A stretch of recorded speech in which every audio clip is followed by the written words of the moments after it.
Këtë të shtunë kryeministri Edi Rama zhvilloi një mbledhje me grupin parlamentar të Partisë Socialiste. Në fjalën e tij, Rama foli për zvërnecin, protestat dhe gjuhën e urrëties ndaj tij dhe qeverisë. Kryeministri tha se një sherr vulgar e kthye në një luftë globale online. Sipas tij, bota nuk u zgjua për fatin e nartës, por nga emri i Jared Kushnerit. Për 20 ditësh, Shqipëria u kthye në syrin e një cikloni digital. Befas zvërneci u bë kërthiza e botës. Brënda 48 orësh, degradimi i dhunshëm i një sherri vulgar mes rojeve të sigurisë private dhe i protestuesit marrë zvarr në një lokalitet Shqipërisë u bë zanafilla i një lufte globale online, ku nuk mbeti llogore mediatike e planetit, pa shkrehur municionet përkatëse.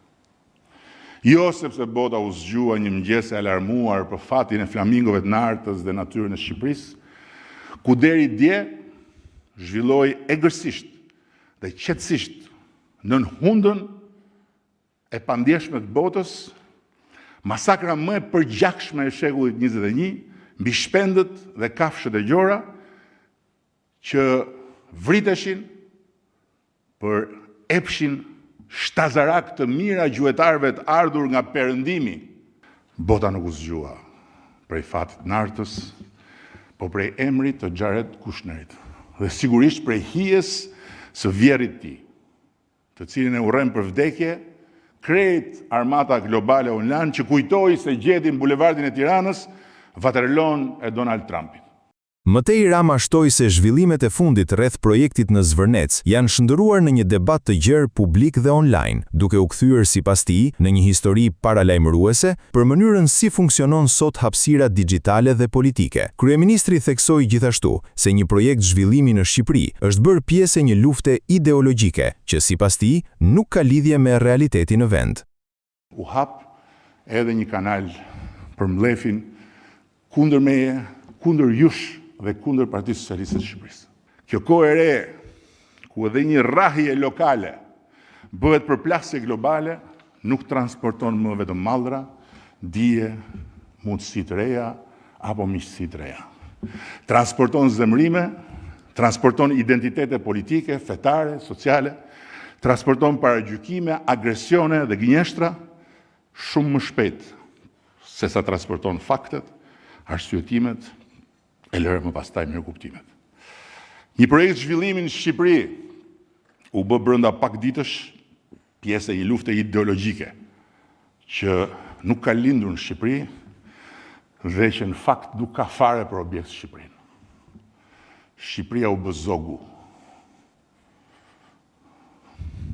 Ne u gjendëm në mes të saj. Jo si autor, as si protagonist, po thjesht si skenë. Dhe kjo në vetvete është risia e kohës që ne jetojmë.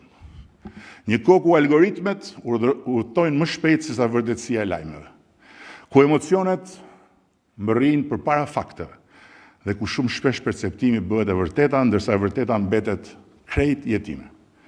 Kjo është një histori paralajmëruese, jo për mandatin tim, as për mandatin e kësaj shumice qeverisëse, po për demokracinë në epokën e algoritmit, si dhe për nevojën që ne të parët, me përgjegjësinë e atyre që kanë mandatin të udhëheqin Shqipërinë, ta lexojmë këtë histori sa më drejt për të qenë të përgatitur sa më mirë.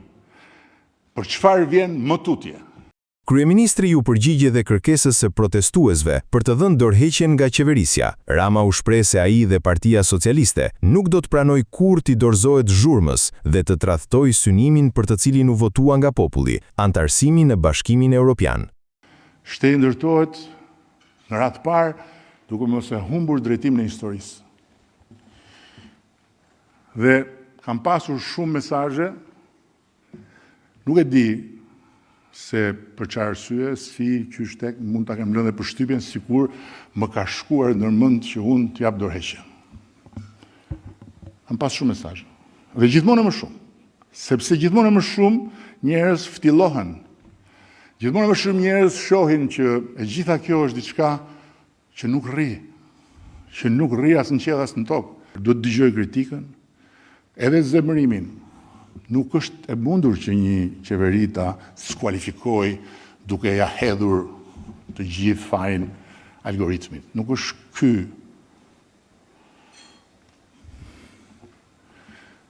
rasti.